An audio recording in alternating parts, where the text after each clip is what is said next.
Hello dear students, നമുക്ക് ഈ വീഡിയോയിൽ ഒരു വെബ് പേജ് എങ്ങനെ ക്രിയേറ്റ് ചെയ്യണം എന്ന് സിമ്പിളായിട്ട് നോക്കാം.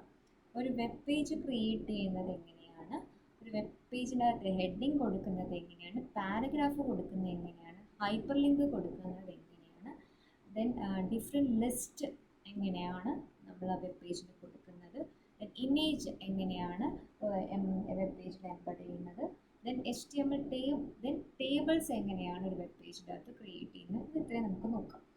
സോ അതിൽ നമ്മൾ ആദ്യം ഡിസ്കസ് ചെയ്യാൻ പോകുന്നത് ഹെഡിങ്സും പാരഗ്രാഫും ഹൈപ്പർ ലിങ്കുമാണ്. ഹെഡിങ്സും പാരഗ്രാഫും ഹൈപ്പർ ലിങ്കുമാണ്. സോ അതിന് വേണ്ടിയിട്ട്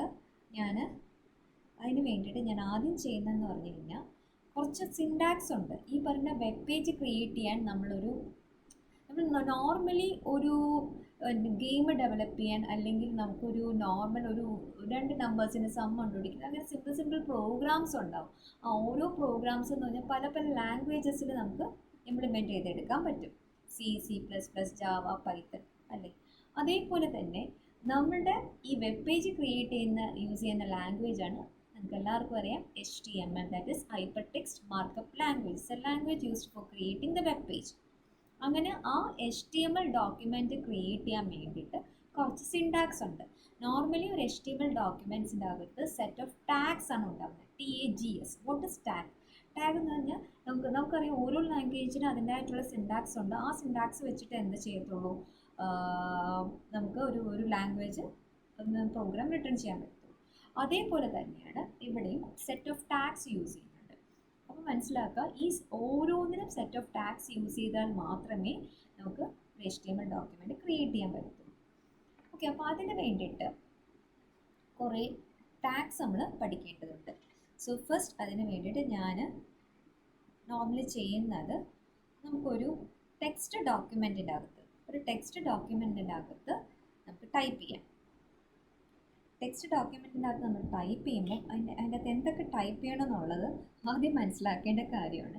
നമുക്കറിയാം, ഇപ്പോൾ C ആയാലും പൈത്തൺ ആയാലും അതിന് ആ ഒരു C ലാംഗ്വേജ് ആണെന്ന് കാണിക്കാൻ വേണ്ടിയിട്ട് ഹെഡർ ഫയൽസ് ക്രിയേറ്റ് ചെയ്യേണ്ടി വരും അല്ലേ, #stdio.h. അതേപോലെ HTML ഡോക്യുമെൻ്റ് അല്ലെങ്കിൽ HTML വേർഷൻ ഇതാണെന്ന് നമ്മൾ കാണിക്കാൻ വേണ്ടി ഒരു ഡിക്ലറേഷൻ ഉണ്ട്. എല്ലാ പ്രോഗ്രാമിനും എല്ലാ HTML ഡോക്യുമെൻറ്റും ഇങ്ങനെയാണ് സ്റ്റാർട്ട് ചെയ്യുന്നത്. ആ ഡിക്ലറേഷന് നമ്മൾ ഡോക്യുമെൻറ്റ് ടൈപ്പ് ആൻഡ് സ്ട്രക്ചർ എന്ന് പറയും. അത് സ്റ്റാർട്ട് ചെയ്യുന്നത് ഇങ്ങനെയാണ്: എക്സ്ക്ലമേഷൻ മാർക്ക്,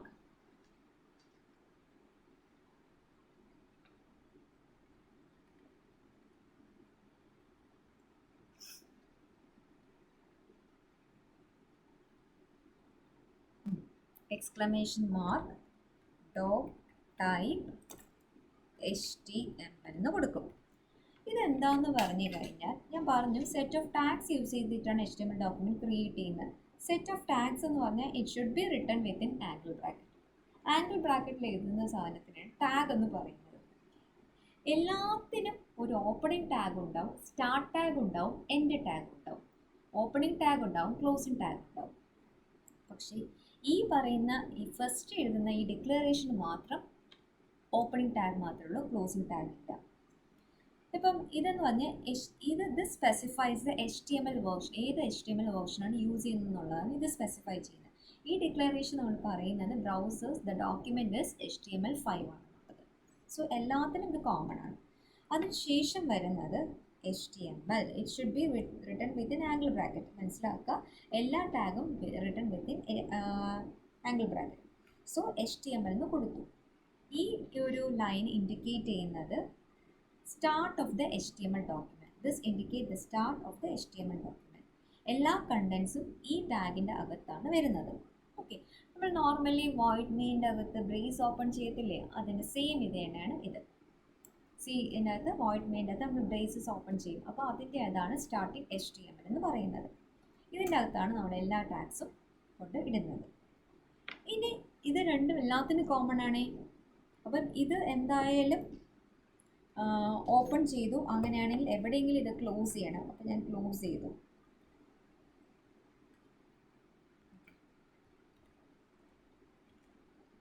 ശരിക്കും നമ്മൾ എക്സാം എഴുതുമ്പോഴത്തേക്കും ഇത് ലാസ്റ്റ് ചെയ്താൽ പാടുള്ളൂ. ഞാൻ ജസ്റ്റ് ഇത് മനസ്സിലാക്കാൻ വേണ്ടിയിട്ടാണ് ഓപ്പൺ ചെയ്യുക ക്ലോസ് ചെയ്യുക. ഇതിൻ്റെ അകത്താണ് ബാക്കി എല്ലാ ടാഗ്സും വരുന്നത്. പിന്നെ വരുന്നത് ഹെഡ്. ഹെഡ് എന്ന് പറഞ്ഞൊരു ടാഗ് ഉണ്ട്. ഹെഡ് എന്ന് പറഞ്ഞ ടാഗ് എന്ന് പറഞ്ഞു കഴിഞ്ഞാൽ അതിൻ്റെ അകത്ത് മെറ്റാ ഡേറ്റയും കാണും, വെബ് പേജ് ടൈറ്റിൽ ഉണ്ടാവും. ഇതിൻ്റെ അകത്താണ് നമ്മുടെ വെബ് പേജിൻ്റെ ടൈറ്റിൽ ഉണ്ടാകുന്നത്. അതായത് ഹെഡിൻ്റെ അകത്ത് നമ്മൾ ഒരു കണ്ടന്റ് ഉണ്ട്, ദാറ്റ് ഇസ് ടൈറ്റിൽ. ടൈറ്റിൽ എന്ന് പറഞ്ഞു കഴിഞ്ഞാൽ നമ്മൾ ആ പേജിൻ്റെ വെബ് പേജിൻ്റെ ടൈറ്റിലാണ് സെറ്റ് ചെയ്യുന്നത്. അത് ശരിക്കും ബ്രൗസേഴ്സ് ടാബിലാണ് വരുന്നത്.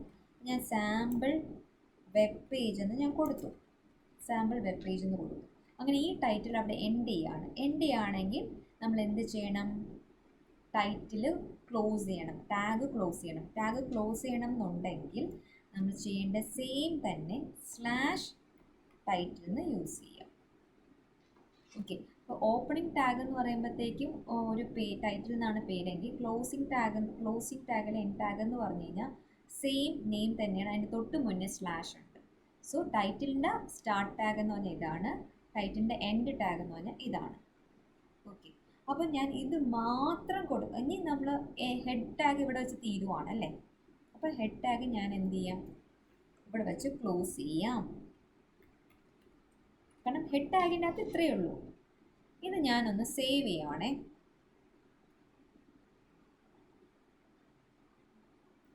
സേവ് ചെയ്യുമ്പോൾ ഞാൻ ഡെസ്ക്ടോപ്പിൽ ഇതിനെ ഞാൻ ജസ്റ്റ് സാമ്പിൾ എന്ന് പറഞ്ഞ് കൊടുക്കുവാണേ. സാമ്പിൾ ഡോട്ട് സേവ് ചെയ്യുമ്പോൾ ഒരു പേര് കൊടുക്കുക, .html എന്ന് കൊടുക്കുക. .html എന്ന് കൊടുക്കുക.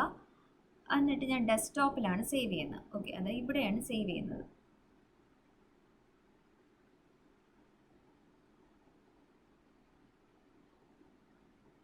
ഓക്കെ, അപ്പോൾ ഞാൻ സേവ് ചെയ്യുമ്പോൾ നിങ്ങൾക്ക് ഇവിടെ എന്ത് കാണാം? ഇതാ സാമ്പിൾ എന്ന് പറഞ്ഞ ഒരു ഐക്കൺ ഇവിടെ കണ്ടോ? സാമ്പിൾ എന്ന് പറഞ്ഞൊരു ഐക്കൺ കണ്ടോ? ഇത് ഞാൻ ഓപ്പൺ ചെയ്യാം. ഈ ഐക്കൺ നേരത്തെ ഇവിടെ ഉണ്ടായിരുന്നോ? ഇല്ല, കാരണം ഞാൻ സാമ്പിൾ .html സേവ് ചെയ്തു. ഇത് ഞാൻ ക്ലിക്ക് ചെയ്യാണ്. ഇത് ക്ലിക്ക് ചെയ്യുമ്പോൾ എന്ത് വന്നു എനിക്ക്? Web page. ഇതാണ് നമ്മുടെ വെബ് പേജ് അല്ലേ. അപ്പോൾ നമ്മൾ ഈ ഒരു വെബ് പേജ് ഓപ്പൺ ചെയ്ത് വന്നു. ഇതിൻ്റെ അകത്ത് ടൈറ്റിൽ നോക്കിയേ, സാമ്പിൾ വെബ് പേജ് എന്ന് കണ്ടോ? അപ്പോൾ കണ്ടോ ആ ബ്രൗസേഴ്സ് ടാബിൽ എന്ത് വന്നു? Sample web page. So what is the usage of this title? ഈ ബ്രൗസറിൻ്റെ ടാബിൽ വരുന്ന ആ ടൈറ്റിലിനെയാണ് എന്ത് പറയുന്നത്? വെബ് ടൈറ്റിൽ എന്ന് പറയുന്നത്. അത് ഏത് ടാഗിൻ്റെ അകത്താണ്? ഹെഡ് സെക്ഷൻ ടാഗിൻ്റെ അകത്താണ്. ഓക്കെ, അപ്പോൾ ഇത്രയും മനസ്സിലായി കാണും. അപ്പോൾ ഇതിൻ്റെ അകത്ത് എന്തെങ്കിലും കണ്ടന്റ് എന്തെങ്കിലും ഉണ്ടോ? അപ്പോൾ ഇത് നിങ്ങൾക്ക് അറിയാം, ഡെസ്ക്ടോപ്പിൻ്റെ അകത്ത് സാമ്പിൾ .html ആണ് ഇപ്പോൾ ഓപ്പൺ ചെയ്തിരിക്കുന്നത്. സോ അതിൻ്റെ ടൈറ്റിൽ എന്ത് കൊടുത്തു? സാമ്പിൾ വെബ് പേജ് എന്ന് കൊടുത്തു. അപ്പോൾ ഇതിൻ്റെ അകത്ത് എന്തെങ്കിലും ബോഡി ഉണ്ടോ? കണ്ടന്റ് ഉണ്ടോ? വെബ് പേജിൻ്റെ അകത്ത് എന്തെങ്കിലും കണ്ടന്റ് വിസിബിൾ ആണോ? അല്ല, കാരണം നമ്മളൊന്നും കൊടുത്തിട്ടില്ല. സോ അതിന് വേണ്ടിയിട്ടാണ് നെക്സ്റ്റ് വരുന്നത്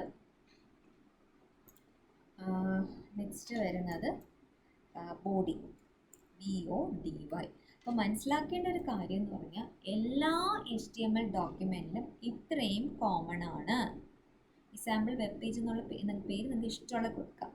ഇനി ഇതിൻ്റെ അകത്ത് വരുന്നത് ആരൊക്കെയാണ്? അത് ബോഡിക്കകത്ത് വരുന്നത്. ബോഡി ഓപ്പൺ ചെയ്യണം, ക്ലോസ് ചെയ്യണം. അപ്പോൾ ഇതിൻ്റെ അകത്ത് വരുന്ന കണ്ടൻ്റാണ് ഓരോന്നും ഡിഫറെൻ്റ് ആയിട്ട് വരുന്നത്. ഓക്കെ, ബോഡിക്കകത്തുള്ള കണ്ടൻ്റാണ് ഓരോന്നും ഡിഫറെൻ്റ് ആയിട്ട് വരുന്നത്. അപ്പോൾ നമുക്ക് ആദ്യം അതിനെ നോക്കാം. ശരിക്കും ഇപ്പോൾ ബോഡിക്കകത്ത് എന്താ കാണുന്നത്? ബോഡിക്കകത്ത് main content visible on the web page. Web പേജിൻ്റെ അകത്ത് എന്ത് കണ്ടൻ്റാണ് അതാണ് ബോഡി സെക്ഷൻ്റെ അകത്ത് വരുന്നത്. ഇപ്പോൾ അതിൻ്റെ അകത്ത് ഞാൻ ആദ്യം ഹെഡിങ് ഒന്ന് കൊടുക്കാം.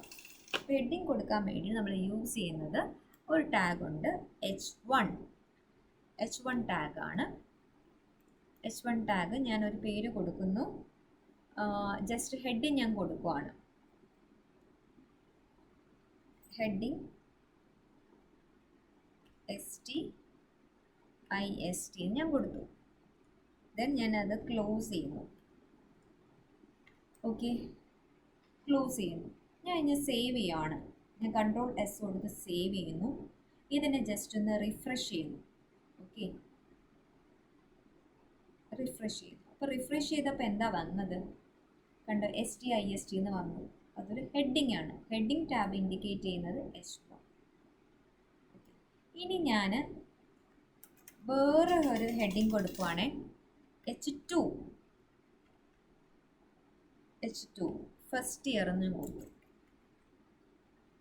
അത് ഞാൻ ക്ലോസ് ചെയ്യാണ്. H2. അപ്പോൾ എന്താ ഡിഫറൻസ് വന്നതെന്ന് ഇവിടെ നോക്കിക്കുക നിങ്ങൾ. Ctrl+S കൊടുത്ത് ഞാൻ സേവ് ചെയ്തു, എന്നിട്ട് ഞാൻ റിഫ്രഷ് ചെയ്തു. അപ്പോൾ എന്ത് വന്നു? യെസ്, ഫസ്റ്റ് ഇയർ കുറച്ചും കൂടെ ചെറുതായിട്ട് വന്നു. ഇനി അങ്ങനെ ഇത് ശരിക്കും H ഡിനോട്ട് ചെയ്യുന്ന ഹെഡിങ്സ് ആണ്. അപ്പം ഞാൻ H3 കൂടെ കാണിച്ചു തരാം. A1 CSE ഞാൻ കൊടുത്തു. Ctrl+S കൊടുത്തു, എന്നിട്ട് ഞാൻ ഇതിവിടെ റിഫ്രഷ് ചെയ്തു. അപ്പോൾ നിങ്ങൾക്ക് എന്താ മനസ്സിലായത്? ഈ ഓരോ ഹെഡിങ്സും എന്താണ് ഫോണ്ട് കുറഞ്ഞു വരും. അപ്പോൾ അപ് ടു H6 വരെ ഉണ്ട്. അപ്പോൾ how to add headings in a web page എന്ന് ചോദിച്ചു കഴിഞ്ഞാൽ ഇത്രയും കണ്ടന്റ് എഴുതി വയ്ക്കാം. ഇപ്പോൾ ഹെഡിങ് മാത്രമേ ആയുള്ളൂ. ഓക്കെ, ഹെഡിങ് മാത്രമേ ആയുള്ളൂ. ഓക്കെ, അപ്പോൾ how to add a heading in a web page just ഇത്രയേ ഉള്ളൂ. ഇത്രയും സ്റ്റെപ്സ് ബോഡിക്കകത്ത് എഴുതി വയ്ക്കാം. H6 വരെ ഉണ്ട്. ഓക്കെ, അപ്പം ഇത്രയാണ്, ഇതിനെയാണ് ഹെഡിങ്സ് എന്ന് പറയുന്നത്. ഇനി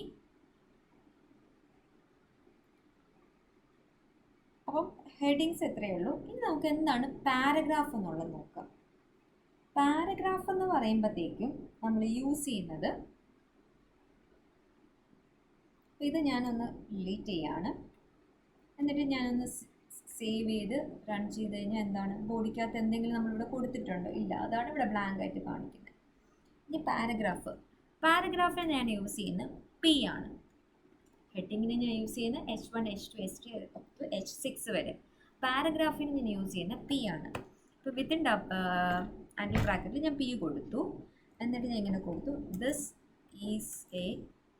is first paragraph. This is first paragraph ഞാൻ കൊടുത്തു.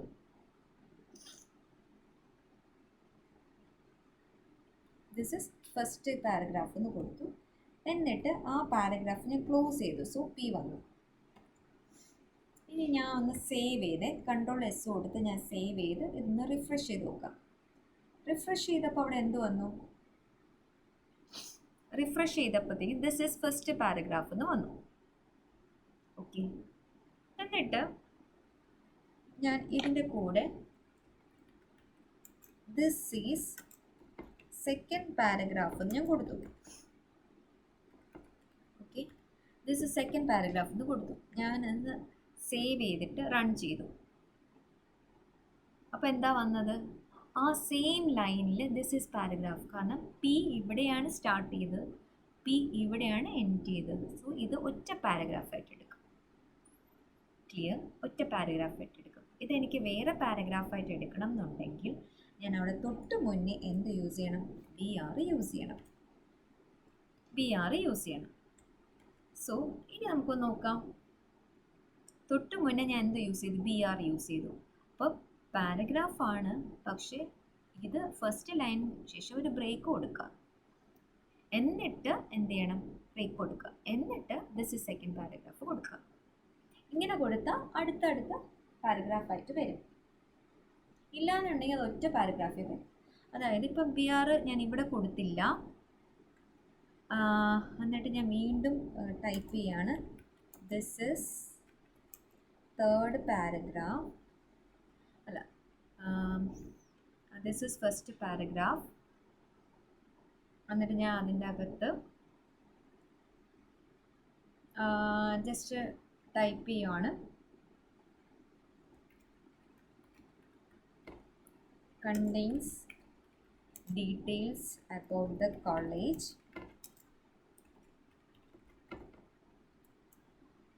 and the students. ഓക്കെ, ഇതൊരു കൊടുത്തു. പിന്നെ ഞാൻ കൊടുത്തു this is a second paragraph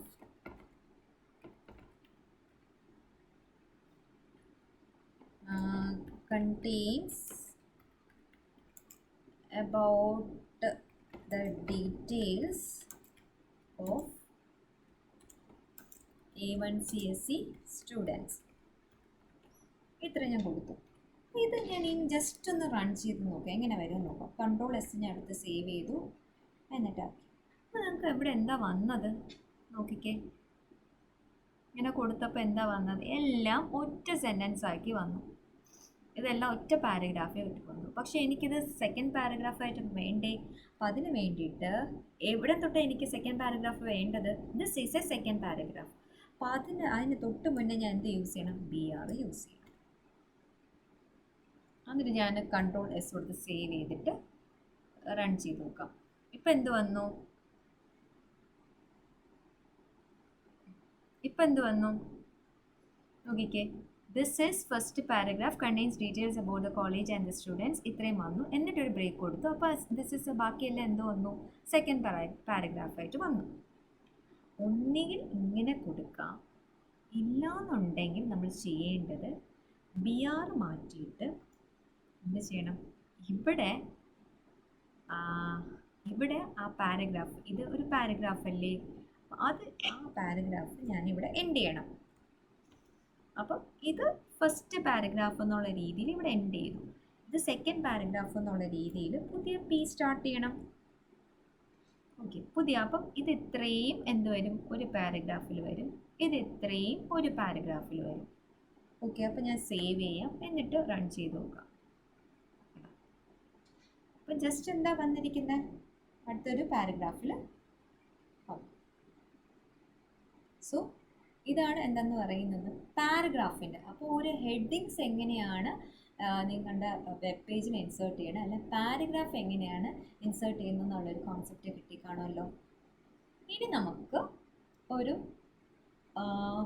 image എങ്ങനെയാണ് വെബ് പേജിൽ ഇൻസേർട്ട് ചെയ്യണം എന്നുള്ള, എംബഡ് ചെയ്യണം എന്നുള്ള നോക്കാം.